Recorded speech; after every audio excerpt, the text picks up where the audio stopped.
Hipper here. So it's finally the time. So many of you have asked me for an Agile Odin video, and I've finally gotten around to actually doing it. And if that's not enough, it's also a battle with Metajerk and BlackPriest. So an extra bonus there. So we're going with Lucians here, Azure Lane Baltimore, and the German lady, I forget her name. Ingenious, full speed ahead. Obviously, we want to make this thing as agile as possible. It's not going to be that fast, but the rudder is going to be very, very fast. So also fully packed, of course. So I have the secondary battery mod here. You can pick whatever you want. And then I have steering gears and target acquisition mod. And then I have the improved reload here. And 4 heals, 5 spotters, and 3 sonars. So it is an agile cruiser build on a battleship. So 17 reload, 7.6 rudder. That's extremely fast for a battleship, and the same turning circle as an Atago. 32 knots is not spectacularly fast, but it's also not slow by any means for a battleship. So like I said, this is a division game with myself, obviously, and Metajerk and BlackPriest in the destroyer.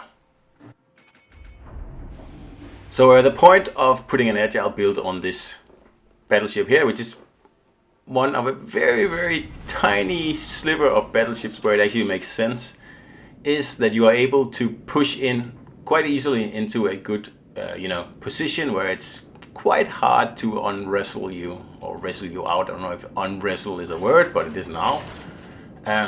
So I sort of play the Odin like a hipper in this game here, and I have a full agile cruiser build on the ship. So you saw before 7.6 rudder and an okay turning radius. It's not super fast, but it doesn't really matter that much.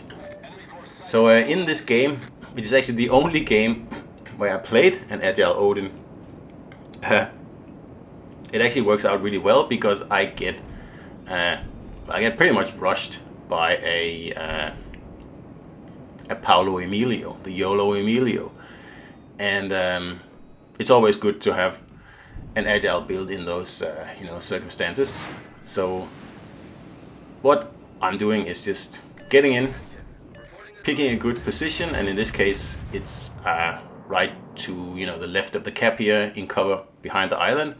So I can sit there and I have sonar and I have torpedoes, and it's going to be extremely difficult to dislodge an Odin from a position like that, just like a Hipper or a Prince Eugen. I mean, it's a tough job, and I say that Odin is even harder because it's a battleship. So even if you get within citadel distance, unless you have some really punchy guns, there is no way you're going to be able to citadel this thing here with the turtle back and all that stuff. And also obviously the fact that it's a battleship with plenty of heals, and as you can see here, we used the agile build to pretty much just remove the sting out of this Emilio's YOLO attack here, and didn't work out so well. So you can see the Brandenburg immediately here thinking, uh-oh, the destroyer is dead, so I should probably not venture into this cap. So he's going to pretty much do the same thing I do, just mirrored. And that's of course getting up nice and close to this island here in the middle, where I should be able to cap, and at least at some point be able to cap. And as you see here, I'm also taking a great deal of damage, but that's fine. I mean, Odin is a tough ship, and I still have another 3 heals left, so I'm not worried. Unless I take torpedoes, I'll be fine. So the torpedoes coming here, speaking of, and again we use the fast rudder to just avoid them basically, and then get into a good cover position here. I will have to turn right now because I was avoiding the torpedoes, and obviously I want to get back into the cap because that was the whole point.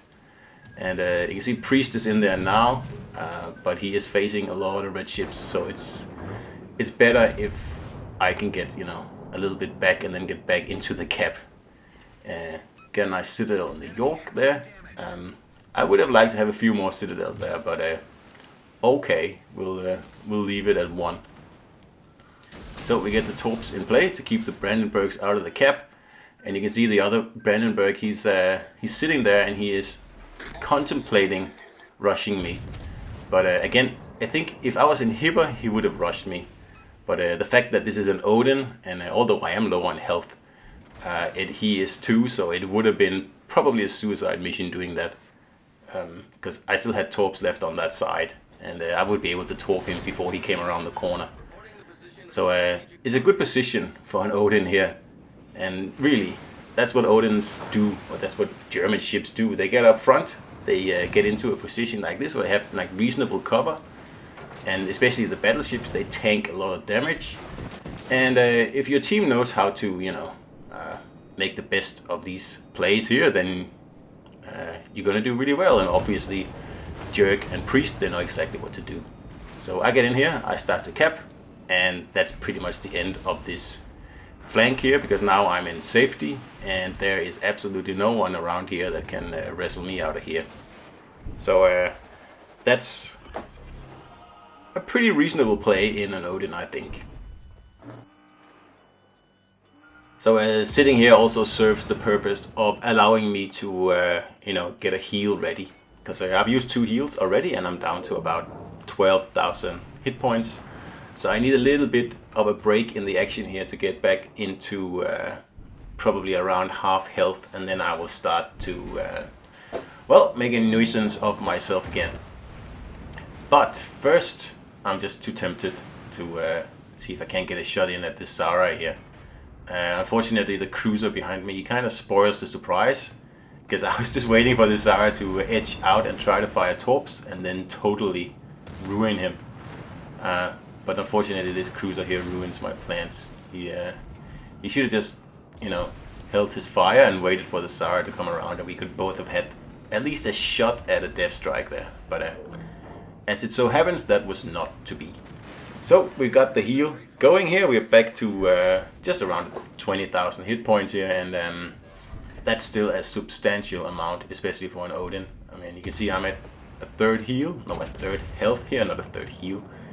And just giving this Brandenburg a little bit of extra stuff to think about, because he is the main reason I'm not pushing anymore, because obviously he has torpedoes as well, and you know, pushing around this island here would probably just mean that we torpedo each other, and there's not really much point in that. It's better just to give it a bit of a weight and see if Jerk can soften him up with the Riga shells there, and obviously this random Bismarck here trying to, I don't know what's going on there. So I used the agility and the speed of this build here to get into a good position without getting torped on the way, and then I used my extra heal and stuff to tank a lot of damage and you know, keep all the Reds' eyes on me. And I get into a good position, I cap the cap, obviously. And I really should have been dealt a very nice citadel here, but again, he just went unspotted as I fired. So this flank here is pretty much won. There's only a few cruisers left over here, so it's not really a problem. And Jerk is in Riga, so he's gonna have a field day getting citadels here. So I'm going to start to head in towards the middle of the map. Because no one's taken C yet, and while we are ahead on points, it's a slim, well, not a slim margin, but it could still be changed if the enemies grab C and B, and no one's taken C yet, so we're gonna make a play for that. And this Zara here is really getting on my nerves. He's always at an angle so I can't hit him, and I'm sure that's on purpose, but it's still annoying. So we have the Hipper here, and it looks like he's moving into the middle of the map. So now is probably the best opportunity there is to join forces with him and just, you know, blow through into the middle of the map and make sure no one takes C, because you can see the Reds are actually in the process of grabbing that, which of course we can't have that happening. So just gonna get a shot in at the York here, but again another cruiser ruins my plan, because I had a perfect broadside shot there, but then the cruiser got spotted and sort of made him turn the other way, which is, yeah, bad luck. But we'll just give him a salvo anyway. So send him on his way, and then we're going to start heading into the middle here.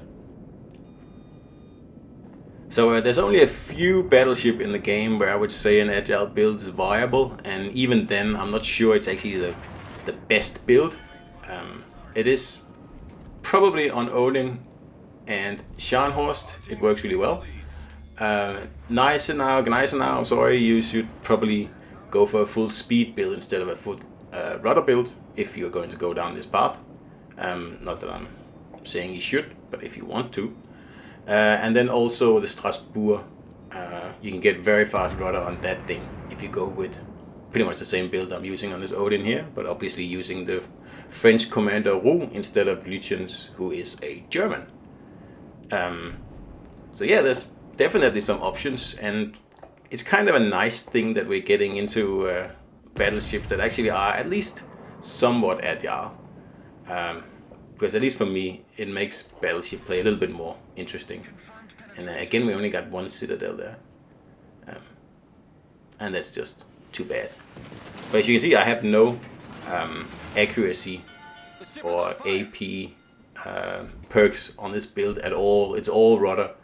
And I don't really see much of a difference between this build and a pure